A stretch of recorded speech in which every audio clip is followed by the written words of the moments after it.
Oasis City is a playground built on steel, glass, and infinite lines of credit. And at the heart of its elite future stands the Oasis University of Economics and Trade. Within these walls, a student's worth isn't measured in grades, but in the unseen ledger of their family's net worth. In the tiered rows of the grand lecture hall, morning sunlight cuts through the towering glass windows, illuminating an environment of intense ambition. But among the sea of designer outfits and high-end tablets sits an anomaly. Jack Lee, 20 years old, dressed in a faded navy blue hoodie that has seen far too many late nights. To the rest of the campus elite, he is a ghost, a brilliant, quiet scholarship student from a humble, working-class background whose family survives on honest, hard labor. But look closer. Look at his posture, straight, calm, and carrying an innate dignity that refuses to bend. Watch his hand as he adjusts his classic black-rimmed glasses, his deep brown eyes completely locked onto the complex global market algorithms spinning across the professor's digital projector screen. Jack doesn't just study economics, he deciphers it like a language he was born to speak. To understand the quiet dignity Jack Lee carries today, one must look back at the years hidden beneath his calm exterior. For as long as he could remember, Jessica Daniel had been the center of his world, his childhood sweetheart, a girl he had protected through every rainy afternoon and every difficult exam since they were kids.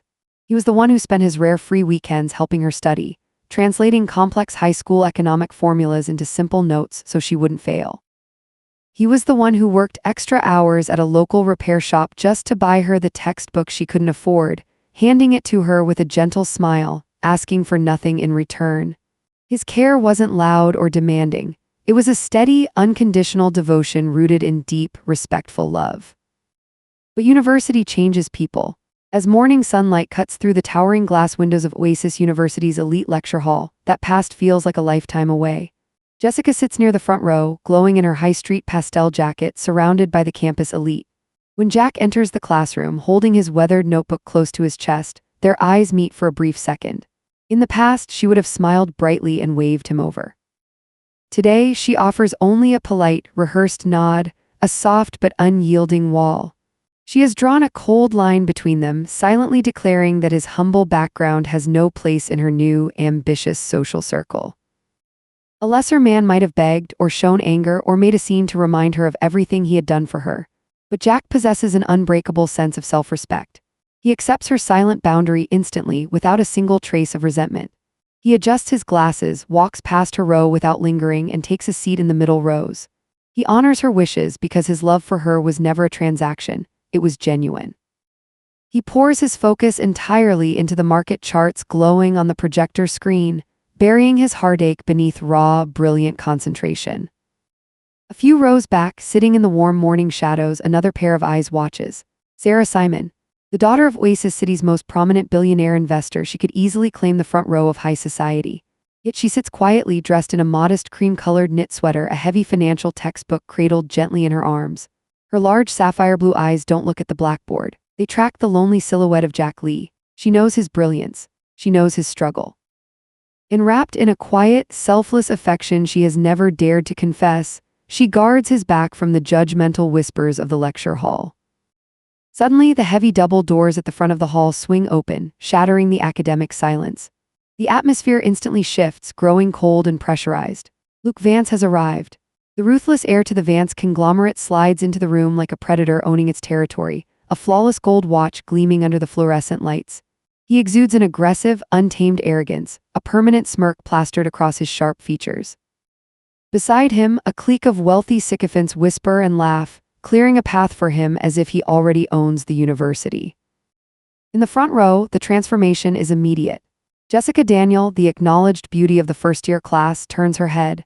Her light chestnut hair sways perfectly over her shoulders, her hazel eyes instantly lighting up with an eager, naive infatuation. She looks at Luke as if he holds the keys to her entire future, a future her debt-ridden family desperately commands her to secure. She completely forgets that just outside these doors, Jack Lee has treated her with nothing but unyielding devotion. Her eyes belong entirely to the flashing trap of Luke Vance. As Luke walks past Jack's row, he pauses for a fraction of a second, throwing an icy, condescending glare at the nerd in the faded hoodie. The hostility in the air is palpable. Luke views Jack's raw, unbought intelligence as an insult to his inherited crown. Jack, however, does not look up. He keeps his gaze firmly on his notebook, his expression unbothered, his dignity completely intact. The silent war for the economic empire of Oasis City has just begun, and the classroom is its first battleground. The university cafeteria at midday is a loud, bustling theater of social hierarchy. Wealthy students gather in exclusive central booths, their laughter bouncing off the polished concrete floors, while the scholarship students blend into the periphery. In a quiet, isolated corner table, Jack Lee sits with his roommate, Gabriel. While Gabriel enthusiastically flags raw economic data on a glowing tablet, Jack tracks the room with an observational calm. His eyes cut through the crowd and land on a prominent central booth. There sits Jessica Daniel, surrounded by the high street glamour of her friend Maya. Jack observes her closely. He notices the slight tremor in her hand as she flips through pages of printed finance case studies, the anxious way she twirls her light chestnut hair. To anyone else, she is just a campus beauty studying for an exam. But to Jack, the boy who spent years translating complex textbooks into simple, hand-drawn guides for her, that look means she is completely drowning in the macro investment modules. His instinct to protect her kicks in automatically, an unbroken habit born from a childhood of pure, unselfish devotion. Without a word, Jack opens his weathered messenger bag, pulls out a neatly organized, handwritten analytical summary he completed the night before, and stands up. Gabriel reaches out, his face full of warning. "Jack, man, don't do it. Look who's sitting 3 tables away." Jack looks over. Luke Vance and his wealthy fraternity sycophants, Marcus and Chad, are loudly holding court, their designer leather jackets catching the midday light. But Jack's posture remains upright and unbothered. He does not fear their judgment because his dignity isn't derived from their approval. He walks smoothly across the crowded room, the sea of designer labels parting around his faded navy blue hoodie. He stops a polite, highly respectful distance from Jessica's table, extending the papers with a calm, gentle tone. "Jessica, I noticed you're reviewing the macro investment modules for Professor Vance's midterm. The data sequencing on page 40 can be incredibly confusing. I mapped out a simplified visualization chart last night. I thought it might help clear up the variables for you," said Jack. Before Jessica can even form a response, a sharp, mocking sigh cuts through the air. Maya rolls her eyes dramatically, slamming her smartphone face down onto the table. "Jessica, please tell me your childhood neighbor isn't trying to hand you handwritten high school-style notes in front of the entire department. Luke's inner circle is literally watching us right now. This is so embarrassing." Jessica's cheeks instantly flush a deep crimson as the weight of the cafeteria's judgmental glare falls squarely upon her. She looks at the flawless, meticulous handwriting on the papers in Jack's hand. She knows his mind is sharper than any textbook. She knows these notes would guarantee her an A for a fraction of a second. A flicker of genuine, old gratitude softens her hazel eyes. But then, the heavy reality of her life settles back in: her father's desperate corporate debts, her mother's strict commands to marry into old money, and her own blind, desperate crush on Luke Vance. She steals her expression, raising the cold, rigid boundary she has sworn to maintain. "Thank you, Jack. It's very kind of you to offer. But Luke already promised to have his family's senior hedge fund analysts text me a full corporate summary package tonight. I really don't think I'll need your help this time. You should probably just focus on your own studies." The rejection is public, surgical, and delivered with a polite frost that cuts deeper than an insult. Maya smirks triumphantly, pulling her phone back up. 3 tables away, Luke lets out a loud, condescending laugh, tossing a mocking salute toward Jack's back. To any ordinary boy, it would be an agonizing, soul-crushing public humiliation. But Jack Lee is no ordinary boy. His expression remains flawlessly serene, his deep brown eyes steady behind his black-rimmed glasses. He doesn't throw a tantrum, he doesn't throw their childhood in her face, and he refuses to look pathetic. He simply nods once, honoring her boundary with an absolute, unbreakable sense of self-respect. "I understand. Good luck with the midterm, Jessica." Jack turns smoothly on his heel and walks back to his corner table. He doesn't hurry, he doesn't slouch. His shoulders remain broad, his stride measured and full of a quiet grace that completely disarms the mocking crowd. Jessica tracks his retreating back, an unexpected heavy pang of raw guilt striking her chest, a sudden realization that she just traded a lifetime of genuine devotion for a flashy, empty promise. But she forces the feeling down as Luke's sports car roars to life outside the window. And from the furthest table in the shadows, Sarah Simon lowers her textbook. Her sapphire blue eyes shine with a deep, aching reverence for Jack's incredible inner strength. She realizes that while the rest of the university sees a penniless nerd, they are actually looking at a king walking among peasants. Leaving the stifling, whispering atmosphere of the cafeteria behind, Jack Lee walks out into the grand plaza of Oasis University. The afternoon sun has shifted, casting long, sharp shadows across the concrete steps, visual lines that mirror the stark social divisions of the campus. Jack has already tucked his rejected study guide back into his leather bag. He moves with the steady, unhurried pace of a man who respects himself too much to slink away in shame. But as he reaches the base of the wide stone steps, a sudden roar echoes from the campus parking lot. Luke Vance's matte black luxury sports car sits idling on the asphalt, its engine vibrating with a toxic, predatory energy. Standing near the edge of the lot, checking her appearance in her phone's screen, is Jessica Daniel. She's waiting for Luke, entirely blind to the calculating, predatory nature of the boy she is trying so desperately to impress. Jack stops. A deep generational knowledge of human nature tells him that Luke doesn't see Jessica as a person. He sees her as a trophy to flaunt and discard. Despite the cold boundaries Jessica has drawn between them, Jack's core character is rooted in protective honor. He cannot stand by and watch his childhood sweetheart walk blindly into a financial and emotional trap without giving her a fair warning. He walks toward her, stopping precisely 3 steps below her, maintaining a polite, non-threatening distance. Jessica, hold on for a second. I'm not here to push my notes on you or to ask you to change your circle. But you need to be careful with Luke Vance. His family's conglomerate treats people like disposable assets, and Luke is cut from the exact same cloth. You deserve a future built on real stability, not a dangerous game of social climbing. Jessica turns sharply, her light chestnut hair whipping over her shoulders. Her eyes widen in shock, instantly filling with a complex mixture of defensive pride, annoyance, and lingering guilt. To hear such cold, unvarnished truth from Jack, the boy who always accommodated her, the boy who never spoke a harsh word to her, cuts straight through her carefully constructed illusions. She looks past Jack's shoulder, seeing Luke leaning against his sports car, watching them like a hawk.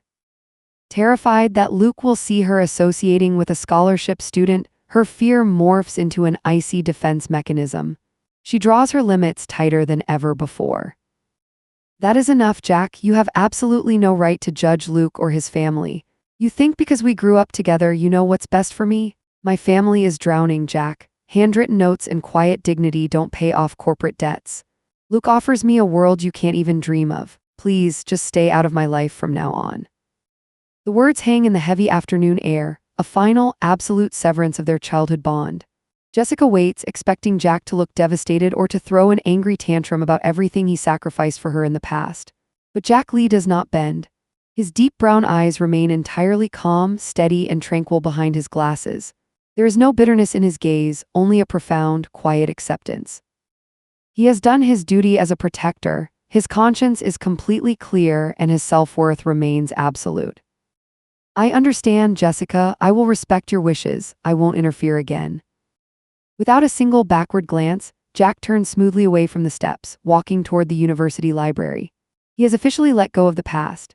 Jessica stands frozen on the stone steps, an overwhelming, suffocating emptiness suddenly crushing her chest, a terrifying realization that the one anchor of pure, unconditional safety in her life has just vanished forever. She shivers as Luke taps his horn, his smug laughter echoing across the plaza. And up on the stone colonnade, Sarah Simon steps out from behind the massive marble pillar. Her sapphire blue eyes follow Jack's steady, unyielding silhouette. Her heart swells with a profound determination. She decides that a boy who carries himself with such magnificent integrity deserves to have someone fighting in his corner.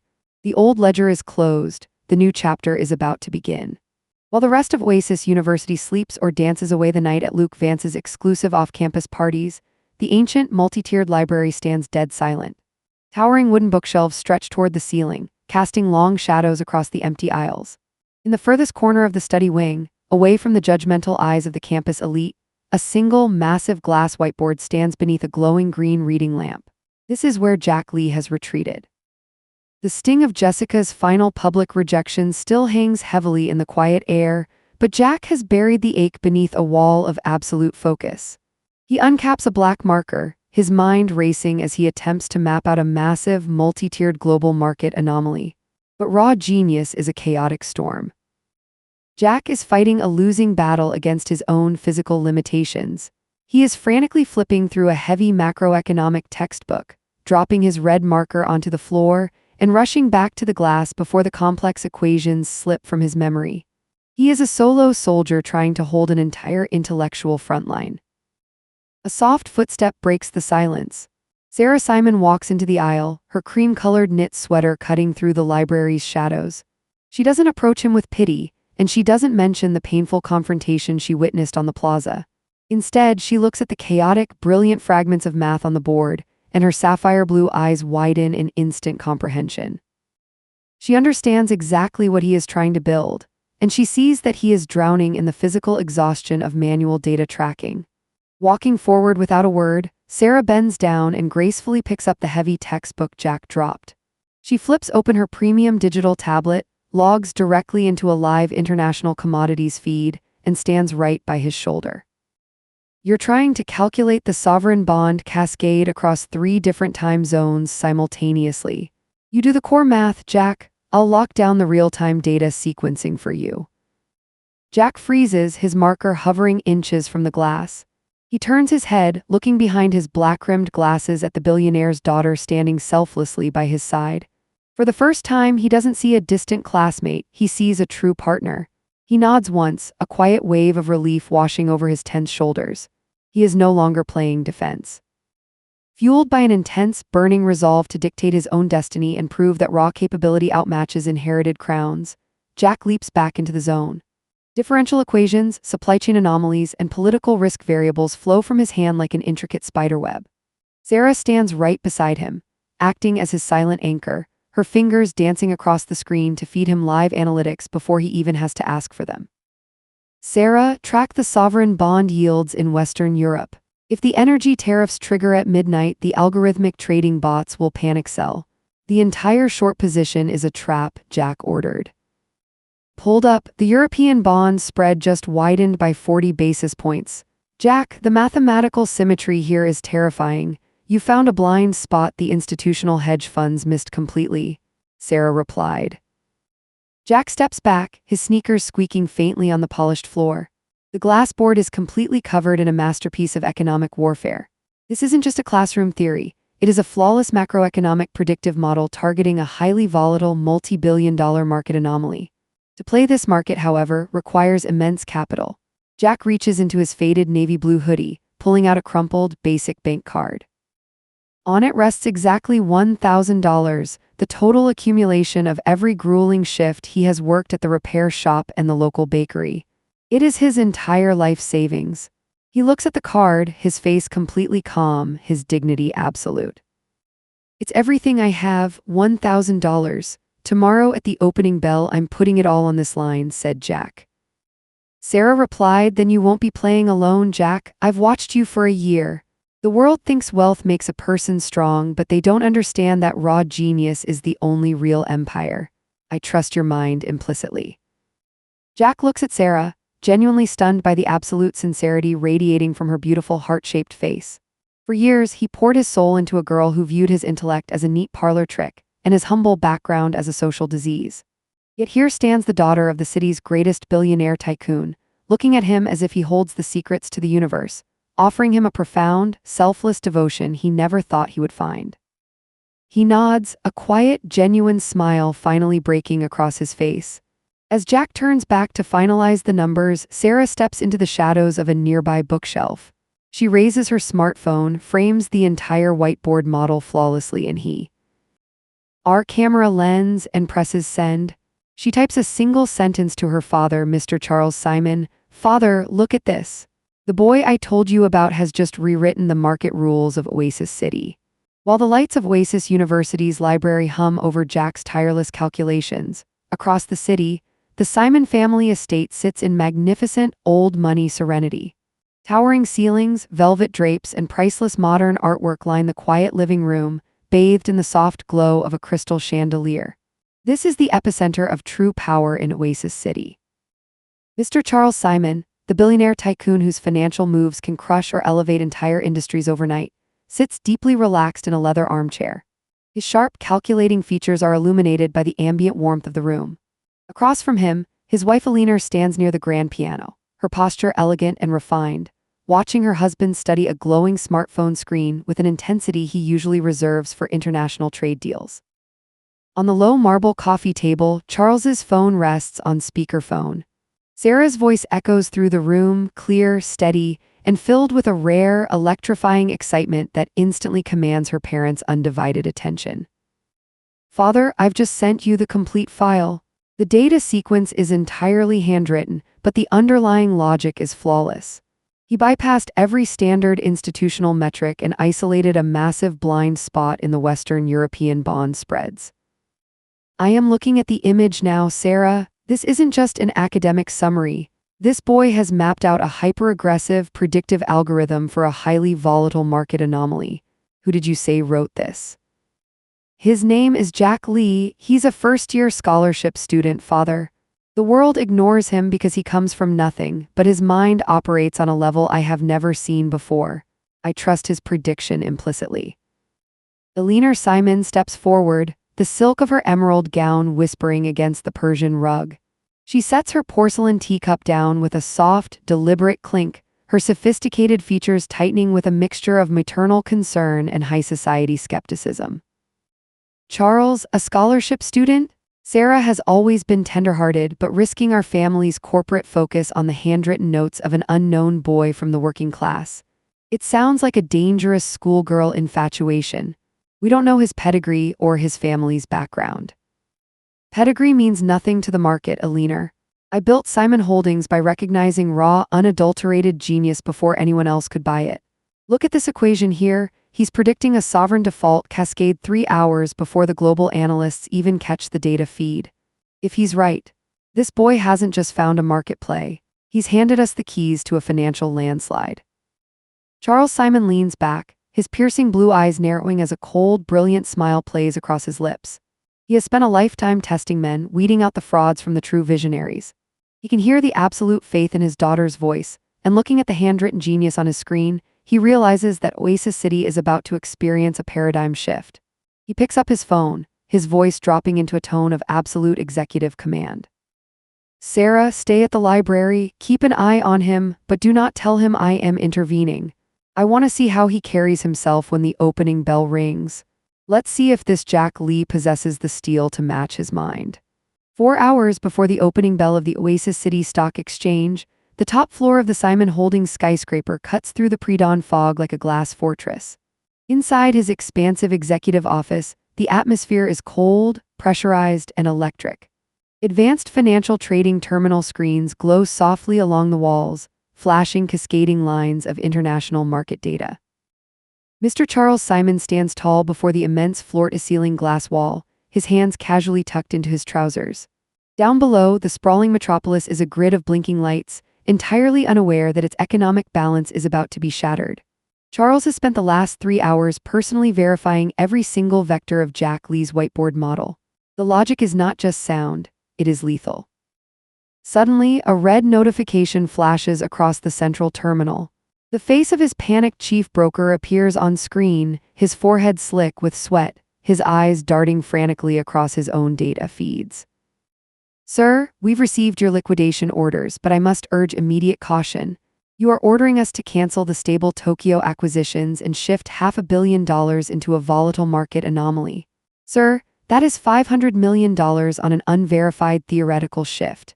If this fails, the Vance conglomerate will buy out our liquidity before noon."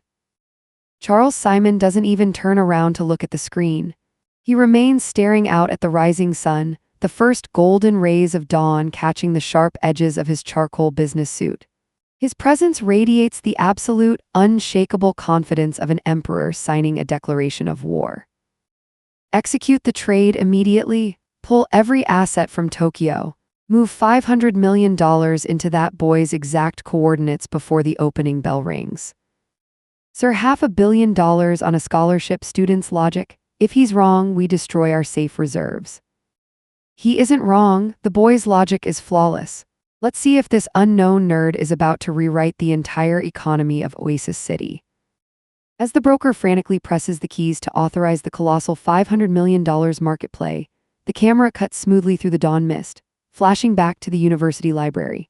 The glass study room is still softly lit. Inside, Jack Lee and Sarah Simon are packing up their books, their shoulders brushing slightly as they share a quiet, exhausted moment of victory. But outside, in the deep shadows of the campus plaza, the headlights of a parked black luxury car sit completely dark. Inside the vehicle, one of Luke Vance's fraternity sycophants lowers a professional long-lens camera. The digital screen of his camera displays a crystal-clear, intimate photo of Jack and Sarah standing closely together inside the library. The sycophant lifts his phone, dialing a number as a sinister, predatory grin spreads across his face. "Luke, I've been tracking them all night." The scholarship nerd is still locked in the library with Sarah Simon. They've been together until dawn. I've got all the photos we need. Across town, in a high-end penthouse filled with empty bottles, Luke Vance holds his phone to his ear.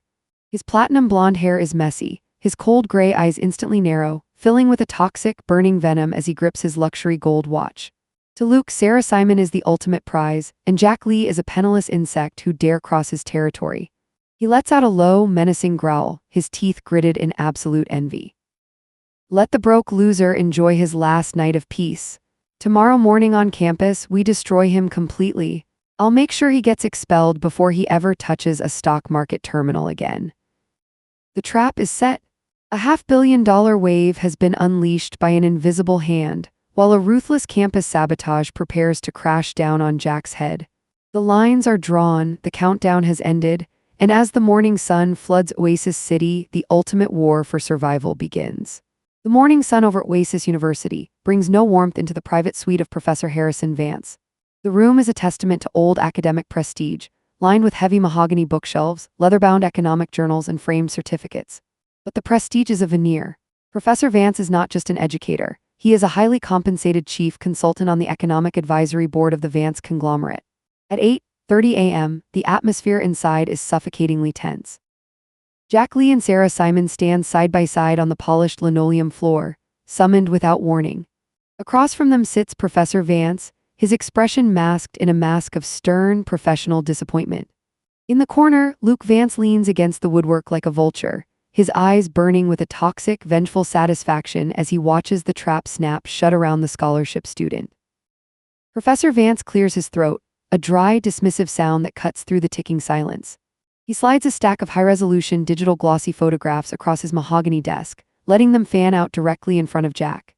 The images, taken through the library windows at 3:00 a.m., are grainy but unmistakable. They show Jack and Sarah huddled closely together over a glass whiteboard, surrounded by fragments of mathematical formulas. Mr. Lee, Oasis University holds its scholarship recipients to the highest standards of integrity. These surveillance photos were delivered to my desk an hour ago.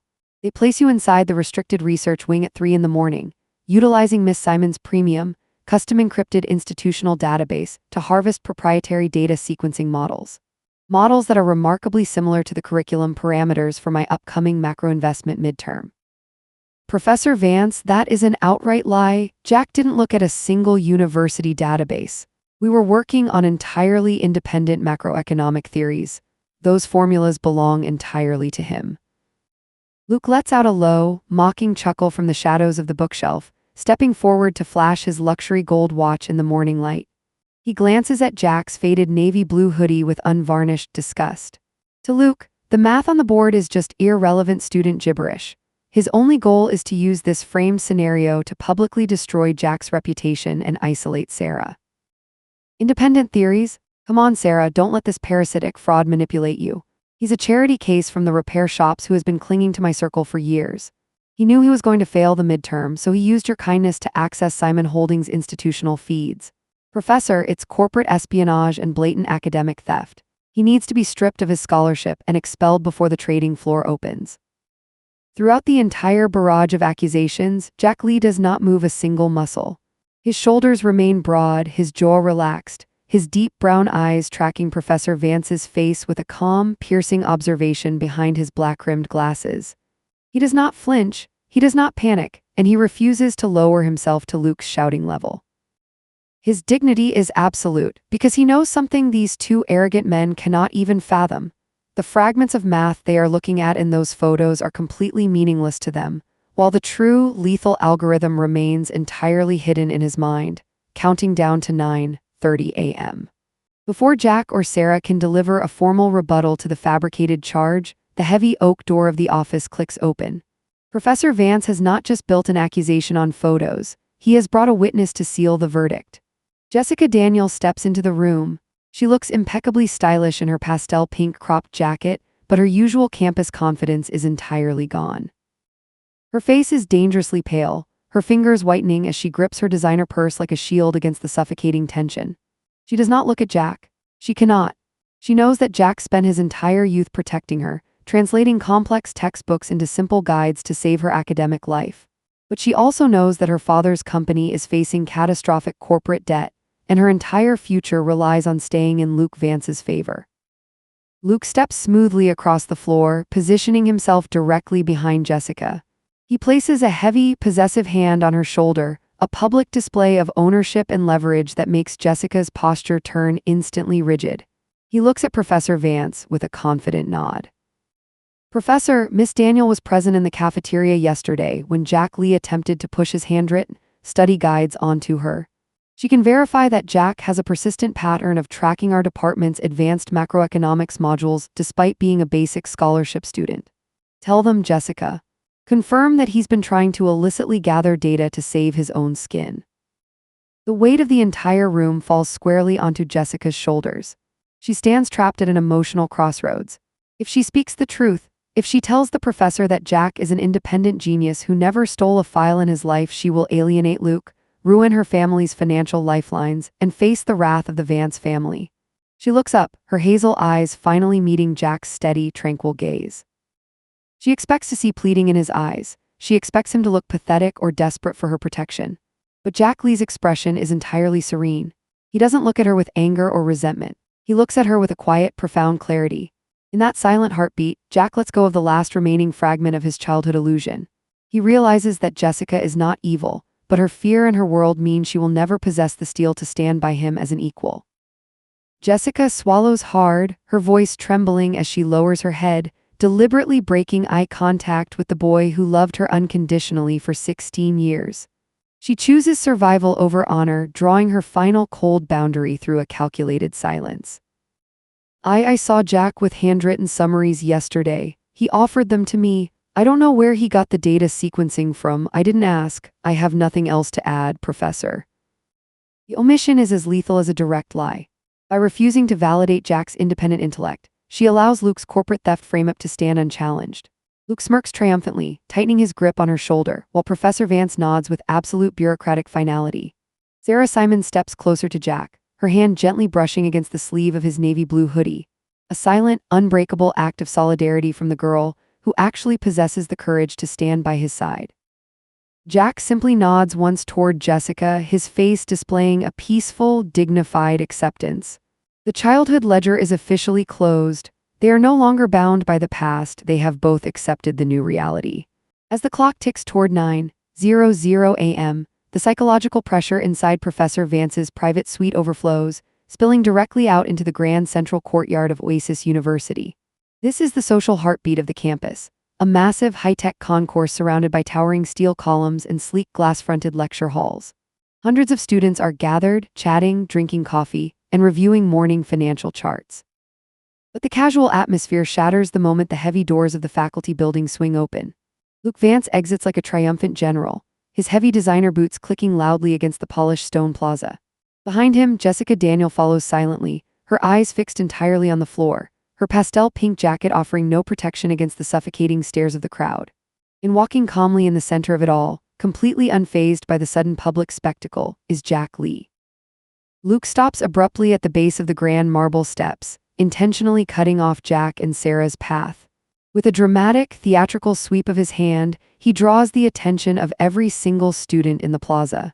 The whispering crowd immediately circles closer, forming a thick wall of judgment around them. "Hey, everyone, look at this. Look at the pride of our economics scholarship program."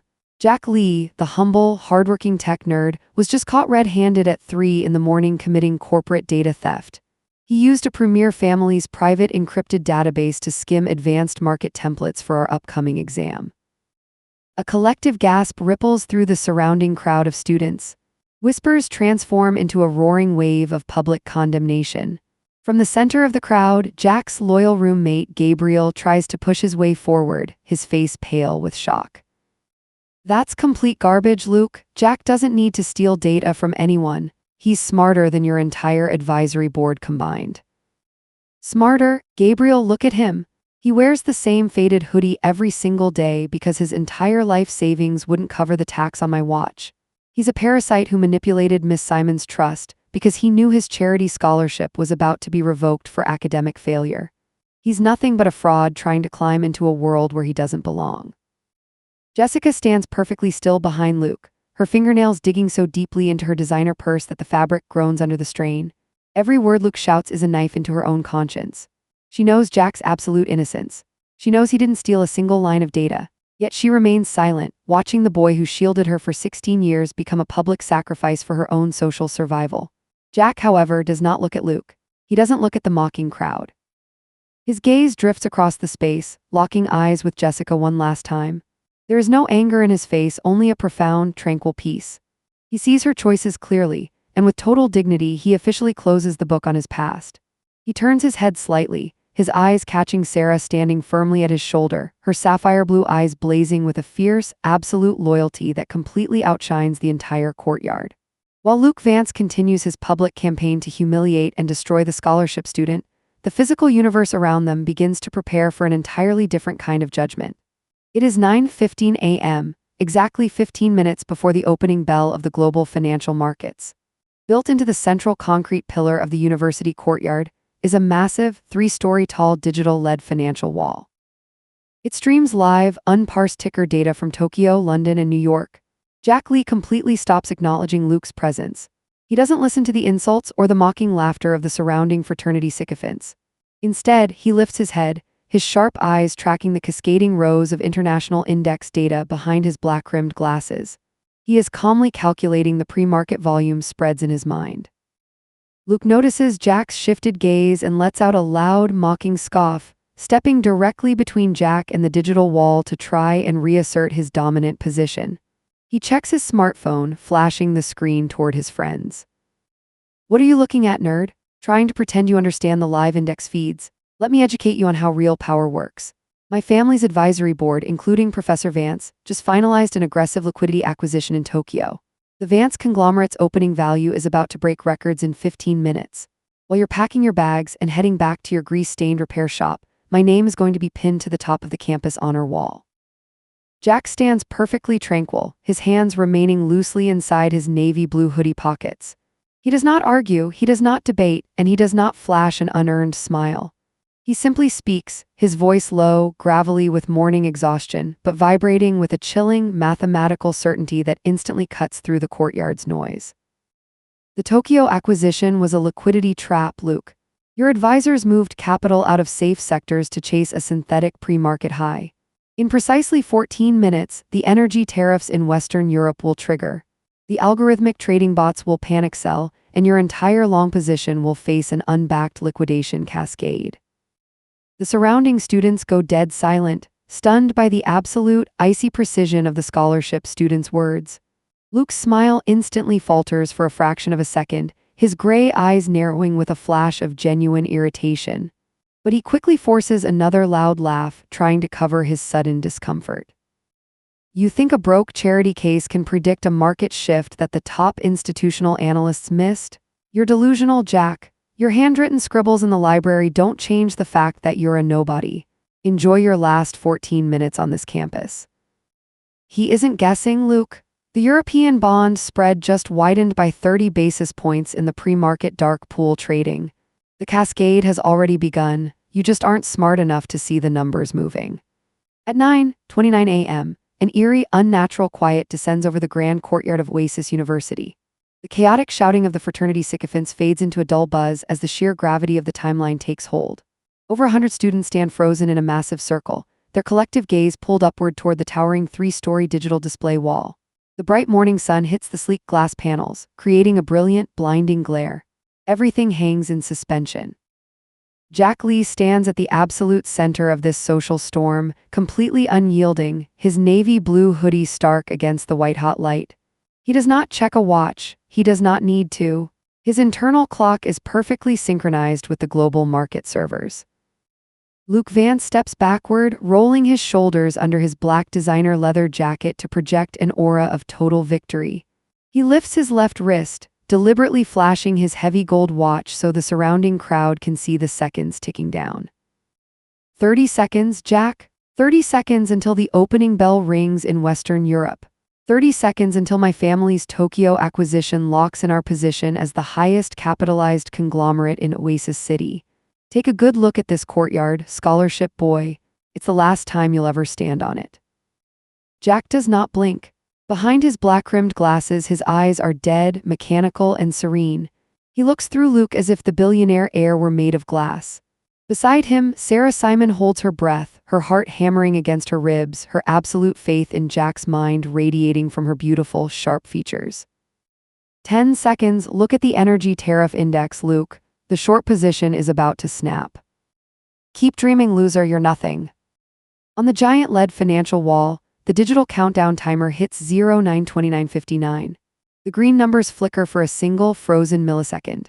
Jessica Daniel grips her designer purse with a sudden claw-like intensity, an instinctual, cold dread tightening around her throat as she stares at the screen. The entire campus holds its collective breath as the digital clock rolls over to 9:30 a.m. The clock strikes 9:30 a.m., and the invisible ledger of the global economy snaps shut like a steel bear trap. On the three-story LED financial wall, the cascading rows of calm green stock metrics don't just dip. They explode into a violent, pulsing sea of crimson light. The Western European energy tariffs trigger with the force of a macroeconomic landslide. Algorithmic trading bots across 3 continents instantly panic sell, dumping hundreds of millions of shares in a fraction of a second. The exact index coordinates that Jack Lee drew on the library whiteboard turn a blood-red color, flashing continuous warning indicators across the campus. The Vance conglomerate's long position is caught completely unprotected, its synthetic liquidity vaporizing before the opening bell can even finish echoing. A deafening roar of absolute shock erupts from the 100 students packing the courtyard. Dozens of phones begin to vibrate and beep simultaneously as market notifications flood the campus. Luke Vance stands frozen, the triumphant sneer completely wiped from his pale, sweating face. His luxury smartphone explodes with emergency calls and high-priority alerts, vibrating so violently in his grip that he nearly drops it onto the stone floor. He stares at his screen, his gray eyes bulging with absolute, paralyzing terror as he watches his family's multi-billion-dollar net worth face an instantaneous liquidation cascade. No, this is impossible. The Tokyo acquisitions were solid. We were supposed to gain 20 points. My family's asset reserve, it's dropping by 40%. It's losing hundreds of millions right now. Across the courtyard, inside his private faculty suite, Professor Harrison Vance stands paralyzed behind his desk, staring at his personal desktop terminal as the Vance stock ticker collapses into a straight vertical line downward. He realizes in a heartbeat that his seat on the corporate advisory board is completely gone. He will be the absolute fall guy for this catastrophe, blamed by the entire Vance family for completely missing the hidden market anomaly. Back on the plaza, Jessica Daniel stumbles backward, her fingers losing their grip on her designer purse. The expensive bag hits the linoleum floor with a dull clatter, spilling its contents unnoticed. She looks at the blood-red wall, then at Luke's trembling form, and finally at Jack. The realization hits her like a physical blow. Jack didn't steal anything. He predicted this, and she just traded his absolute genius for a sinking ship. Look at the inverse index tickers. Simon Holdings just finalized our short positions against the manufacturing sector and locked our capital into gold bullion safe havens. While everyone else is drowning in the tariff crash, our positions are turning a roaring, unprecedented green. Jack, you didn't just find a blind spot. You completely cornered the morning market. Jack Lee stands completely rooted to the spot, his hands still casually tucked inside his navy blue hoodie pockets. He does not shout, he does not gloat, and he does not waste his energy mocking the broken air in front of him. His dignity remains flawless, cold, and absolute. The spy's camera photos captured nothing but useless baseline fragments, keeping Jack's true financial brilliance completely secret for his and Mr. Simon's exclusive use. He simply watches the crimson cascade reflect across his black-rimmed glasses. A king standing over a battlefield he conquered with nothing but a black dry erase marker. The immediate aftermath of a financial landslide is not loud, it is suffocatingly quiet. At 9:35 a.m., the grand courtyard of Oasis University stands frozen in a state of absolute collective shock. The arrogant laughter of the elite students has been utterly erased, replaced by the pale, sweating faces of trust fund heirs' realization that their family empires have just been hollowed out. Luke Vance is no longer shouting. He has collapsed backward against the massive concrete pillar, his high-end phone still vibrating violently with emergency alerts from his ruined family board. And in the center of this wreckage stands Jack Lee. He doesn't look at Luke with spite. He doesn't offer a single mocking word to the crowd that just tried to crucify him. His dignity is too absolute to waste on broken adversaries. A rustic, high-end chime sounds from Sarah Simon's smartphone. She glances down at the sleek screen, seeing a secure, encrypted message from the executive office of Simon Holdings. Her sapphire blue eyes flash with a sudden, serious focus. The playful, supportive classmate instantly vanishes, replaced by the poised, commanding daughter of the city's most powerful tycoon. She slides her premium tablet into her leather sleeve, turns her back entirely on the staring crowd, and looks up into Jack's steady gaze behind his black-rimmed glasses. Jack, the morning trade execution is officially complete. My father has just monitored the entire algorithmic cascade from the high-rise suite. He is waiting for us at the corporate headquarters right now. Let's leave this place. Jack nods once, a quiet, effortless movement. He turns to walk away, his hands loosely returning to his hoodie pockets. But as he takes his first step toward the Grand Iron campus gates, he passes directly by Jessica Daniel. Jessica stands completely alone in the shadow of the pillars, her stylish pastel pink jacket looking small and faded. She steps forward instinctively, her hazel eyes swimming with a desperate, agonizing mix of guilt, fear, and deep longing. She opens her mouth, wanting to call his name, wanting to take back her silent betrayal in the professor's office. But Jack does not pause. His eyes meet hers for a brief, final fraction of a second, not with malice, not with hatred, but with a peaceful, finalized closure. The childhood illusion is gone, and they both know it. He walks past her without a single trace of hesitation, stepping out of her world forever. Leaving the petty drama of Oasis University behind, the world expands into an arena of absolute power. At 10:40 a.m., a private high-speed elevator clicks open on the topmost penthouse floor of the Simon Holdings Sky Spire. Jack Lee steps out onto a floor of ultra-polished dark Italian marble that reflects the sky like a black mirror. This is the inner sanctuary of Charles Simon, the man whose corporate decisions dictate the economic pulse of the entire region. The office is a masterpiece of minimalist luxury. Floor-to-ceiling panoramic glass walls look down upon the sprawling, miniature grid of Oasis City below. There are no cluttered papers here, no chaotic blackboards. There is only the quiet, pressurized air of a throne room. And standing at the absolute edge of the glass, looking out over the empire he commands, is Charles Simon. Mr. Simon does not turn around immediately when the elevator doors open. He remains motionless, his hands clasped firmly behind his back. His charcoal three-piece bespoke suit is impeccably sharp, the silver cufflinks on his sleeves catching the brilliant morning light. His presence is towering, an unshakable mountain of generational wealth and calculated intelligence. Jack Lee does not hesitate. He does not slow his stride, and he does not look down at his own worn sneakers or faded navy blue hoodie. He walks straight into the center of the room, stopping exactly 3 paces behind the billionaire tycoon. He stands perfectly balanced, his face completely serene behind his glasses, meeting the heavy silence of the room with an equal, unyielding steel of his own. Sarah Simon steps gracefully to the side of the entrance, her dark auburn hair catching the high-altitude light. She does not interrupt. She looks between her father and the young man she has spent a year quietly watching from afar. She has already been completely honest with her father about her deep, unyielding feelings for Jack. She didn't just bring her father a brilliant mathematical model, she brought him the man she intends to stand beside. Charles Simon slowly turns his head, his sharp, piercing sapphire blue eyes locking onto Jack Lee's face with a heavy, analytical gravity. He is not looking at a student, he is evaluating a potential peer. The air inside the penthouse suite grows heavy, thick with the unvoiced demands of an empire. Charles Simon does not greet Jack with a handshake, nor does he offer traditional corporate pleasantries. Instead, the multibillionaire begins to pace, a slow, predatory circle around the scholarship student standing in the center of his dark marble floor. His piercing sapphire blue eyes scan Jack from his worn sneakers to the lenses of his black-rimmed glasses. He is looking for a crack. He is looking for the sudden, nervous stammer of a poor boy who has unexpectedly stumbled into a palace. But Jack Lee remains a monument of absolute stillness. He does not turn his body to follow Charles, he simply stands ground, his breathing rhythmic and calm, letting his presence answer the tycoon's silent interrogation. Charles stops directly in front of Jack, his towering frame casting a long shadow across the marble floor. He crosses his arms, the silver cufflinks on his bespoke charcoal suit catching a sharp ray of sunlight. Your mathematical model was flawless, Mr. Lee. It systematically disassembled a multi-billion-dollar conglomerate's long position in under 5 minutes.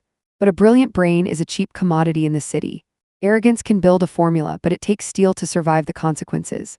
Tell me, why did you put your entire life savings on that line? Was it out of anger, a petty desire to prove your worth to the children of privilege who looked down on you? Sarah holds her breath, her eyes widening slightly as she hears her father lay bare the psychological trap. She knows this is the ultimate trial. If Jack answers with bitterness, if he reveals a hidden thirst for petty campus revenge, her father will view him as a volatile liability who is unfit to stand beside the Simon name. But Jack Lee does not hesitate. He looks directly into the eyes of the city's greatest financial titan, his expression completely tranquil, his dignity absolute. I didn't draw that model to prove anything to them, Mr. Simon. The opinions of people who rely on inherited crowns mean nothing to me. I drew it because the market was mispricing reality, and I refused to let my destiny be dictated by a blind system. Wealth to them is a shield to hide their limitations. To me, capability is the only real empire. I risked everything I had because I trusted my mind. I didn't play to beat Luke Vance, I played because the numbers demanded execution.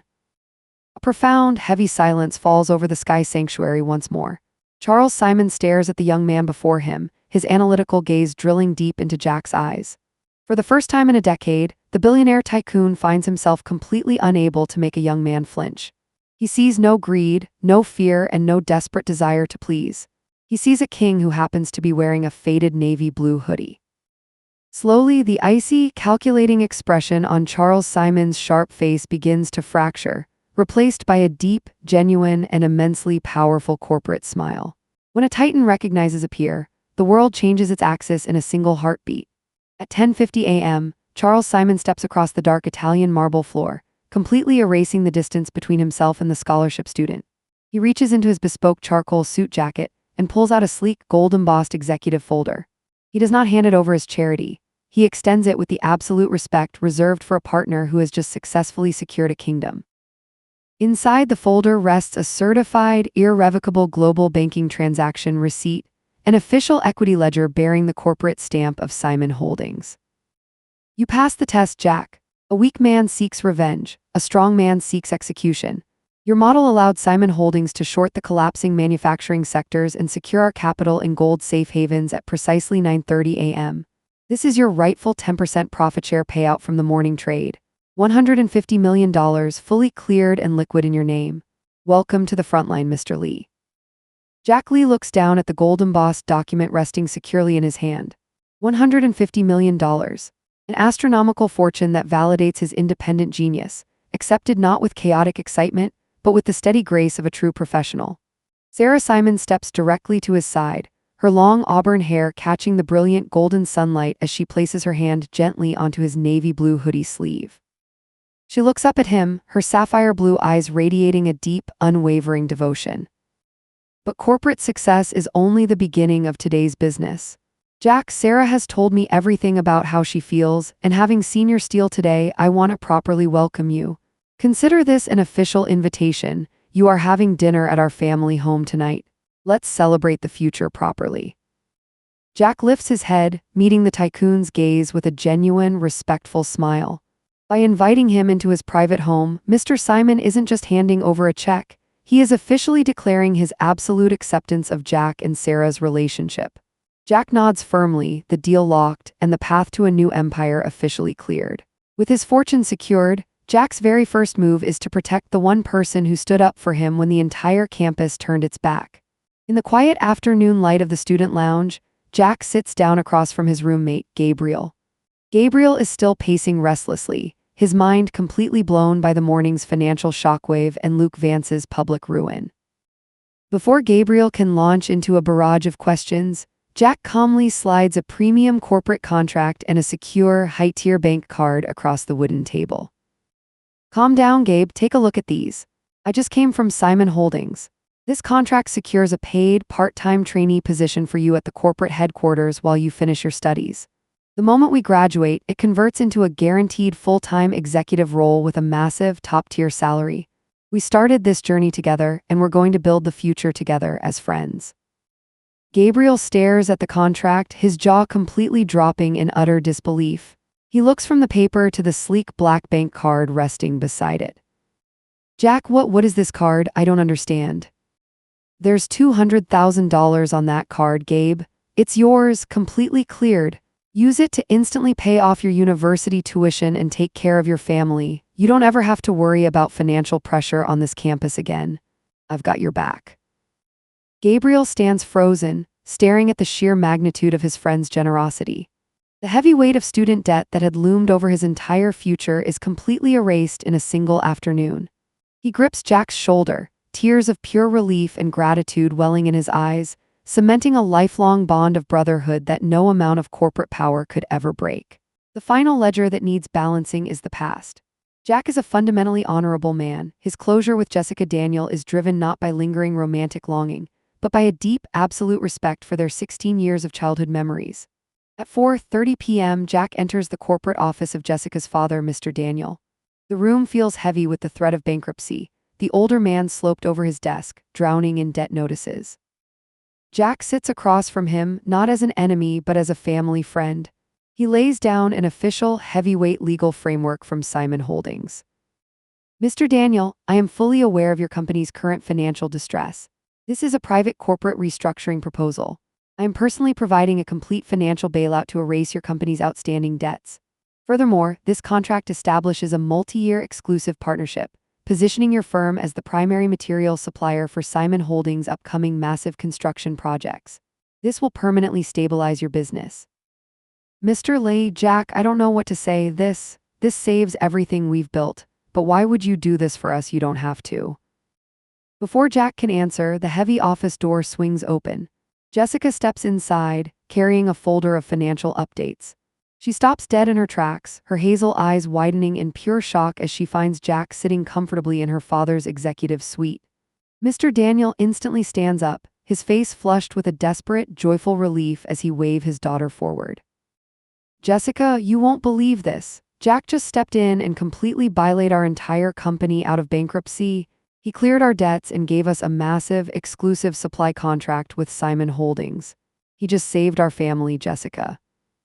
Jessica stands completely transfixed, her breath catching in her throat. She looks at Jack, the crushing weight of her morning guilt roaring back. Yet looking into Jack's eyes, she sees absolutely no malice, no arrogance, and no desire to make her suffer. He stands up gracefully, gesturing toward the quiet balcony area adjoining the office so they can speak privately, keeping the conversation entirely friendly and respectful. Jack, after how I stayed silent this morning, why would you do something so incredible for my family? Because 16 years of childhood memories mean something to me, Jessica. Your silence this morning didn't make me hate you. It just made me realize that our paths have naturally diverged. I want you and your father to thrive. Jessica looks at him, her heart aching with a bittersweet mix of profound regret and immense relief. Jack gently adjusts his jacket, his expression completely open and honest as he delivers the final piece of clarity. And out of respect for our friendship, I want you to hear it from me first. Sarah and I are together now. I'm attending a formal dinner at her family's home tonight. She is a wonderful girl, Jack. She had the courage to stand by you when I couldn't. You deserve absolute happiness. I truly congratulate you, and I wish you a beautiful life. Thank you, Jessica. I wish the exact same for you. With those final, dignified words, the past is beautifully settled. There is no bitterness, no lingering resentment, only the clean, mature closure to the past. Jack leaves the building under the glow of the evening sun, entirely unburdened, ready to step into the grand golden gates of the Simon estate as a true sovereign of his own destiny.